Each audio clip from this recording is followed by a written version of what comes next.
Right. Remember to do an introduction, a main body, which consists of three main parts, each paragraph starting with why this point is important in practice. Draw some literature. Do you agree with it? What are the strengths and limitations? How can you overcome the limitations? And then a conclusion. Sum up the assignment. Block 1 is your role as a leader and manager. First of all, think about a reflection, whether it be Burton, which is what, so what, now what.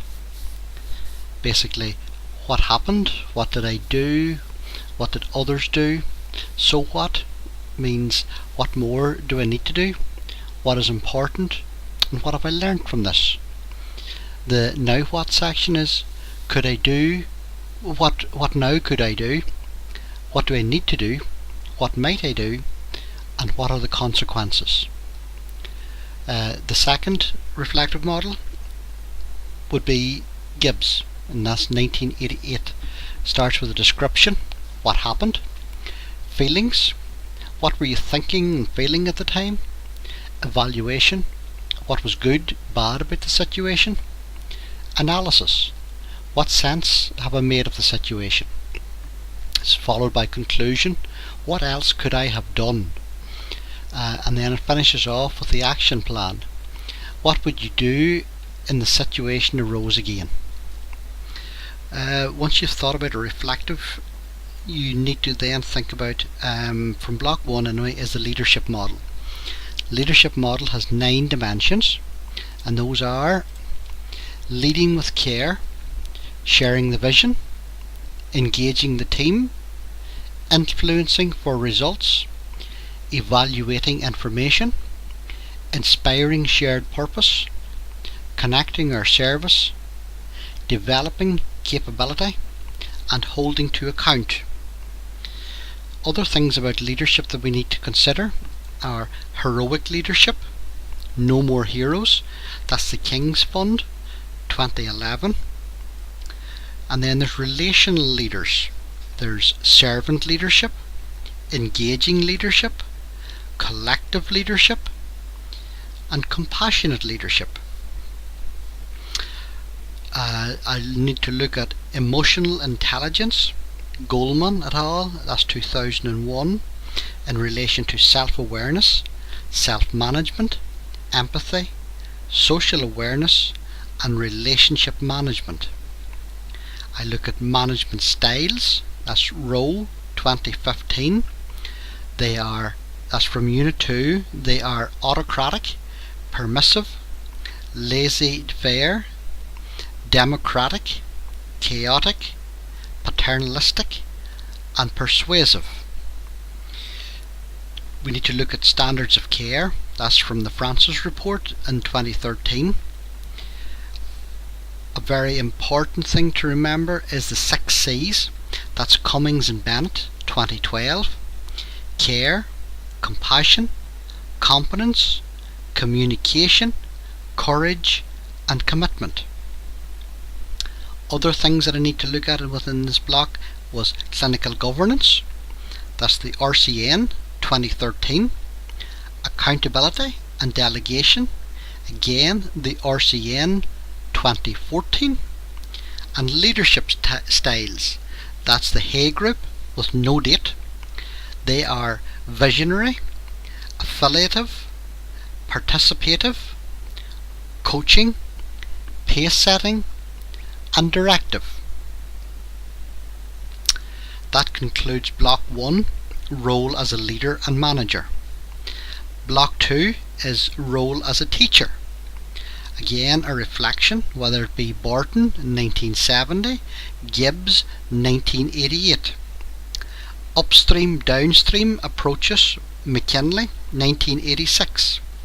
There's the Ottawa Charter, that's the World Health Organization, 1986 again, which is enabling, community action, public policy, personal skills, supportive environment, etc.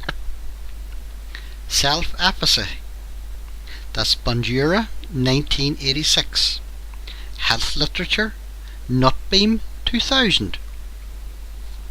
How People Learn, Jones, 2012.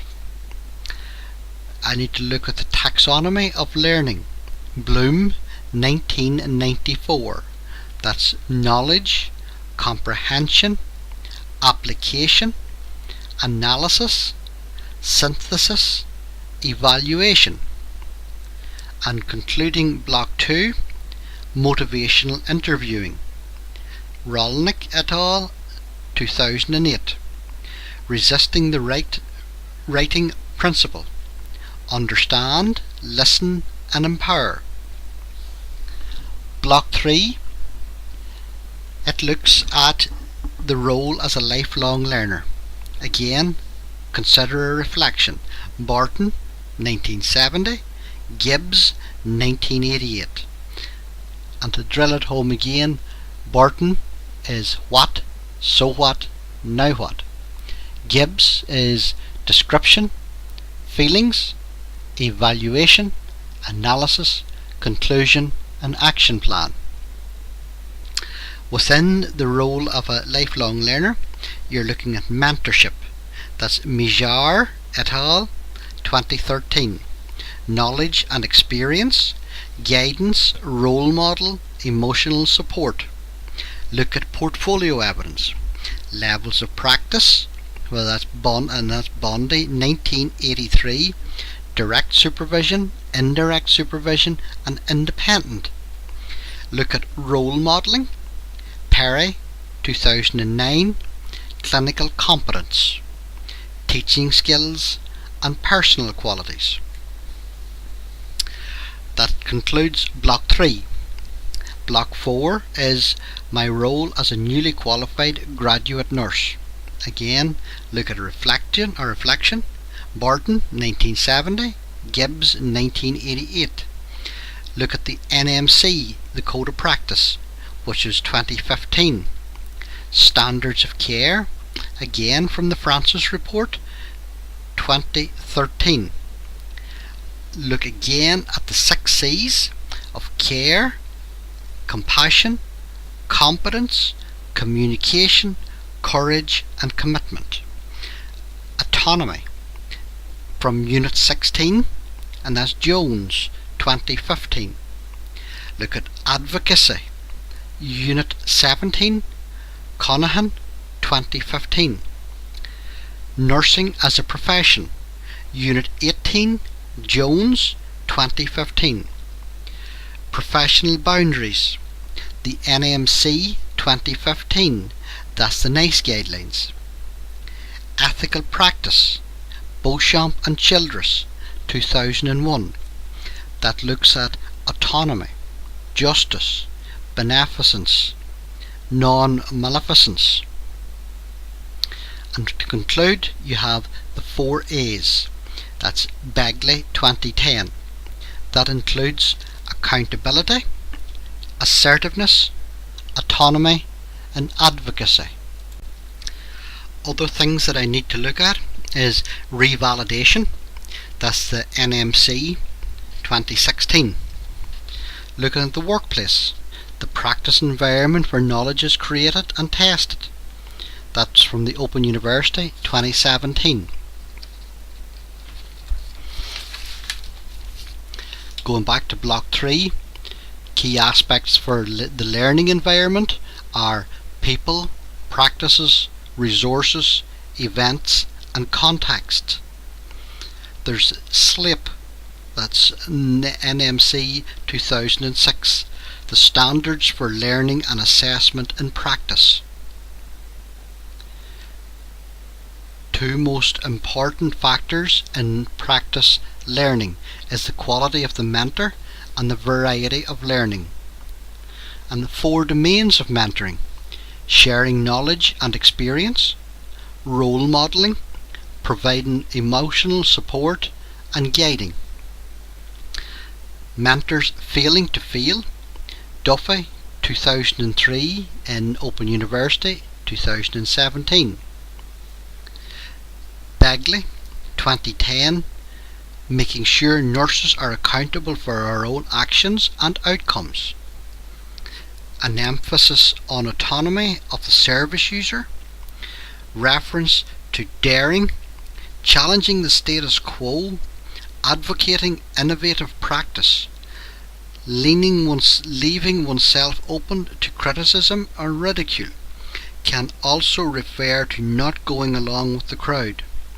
Think critical, think red, recognize assumptions, evaluate arguments, and draw conclusions. 5 approaches to health promotion. Medical, free from disease. Behaviour, is the behaviour conducive to health? Education, make informed decisions.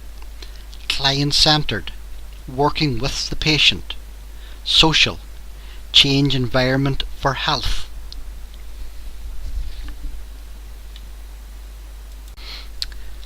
West et al. Says to move away from a heroic leadership as it's too great a task for one individual. The OU 2017, leading means guiding, controlling or directing. The difference between a manager and a leader is that managers are appointed. Leaders don't always hold a high position but can exert influence anyway. Inspiring leaders inspire staff. Delegation. Dixon Weir Hughes tells us that the best delegators know when to and when not to delegate. Remember Standards for Medicine Management, NMC 2010. So, throughout everything, I need to think about the core values of accountability, equality, integrity, justice, reliance, and transparency. Sorry, I didn't put in trust. That's Open University 2017. Remember Principles of Nursing Practice, RCN 2011. Dignity and Respect. Human Rights Act 1998 sets out all rights and freedoms for all UK citizens. Leadership styles: visionary, affiliative, participative, coaching, pace setting, directive. Make references around delegation, NMC 2015. Again, NMC 2015, ensuring that all in my care are treated with respect. Reference that those with mental illnesses are the most discriminated group in society. And healthcare. That's the Open University 2017.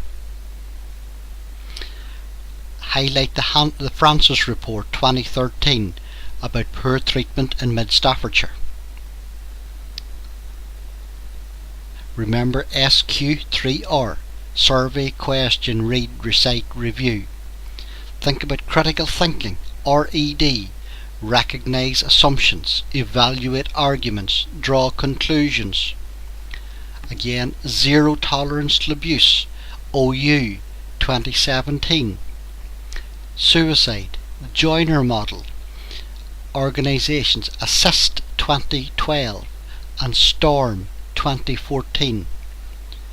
Go back to the 6 C's of care, compassion, commitment, competence, communication and courage. That's RCN 2015. Again, emphasise revalidation. Also emphasise the Code 2015. And that brings to a conclusion: continually develop, continually think. Remember the core values. Remember the 6 C's. Remember the leadership model. Remember the Code of Conduct, the Human Rights Act. Types of leadership. Remember reflection. Gibbs,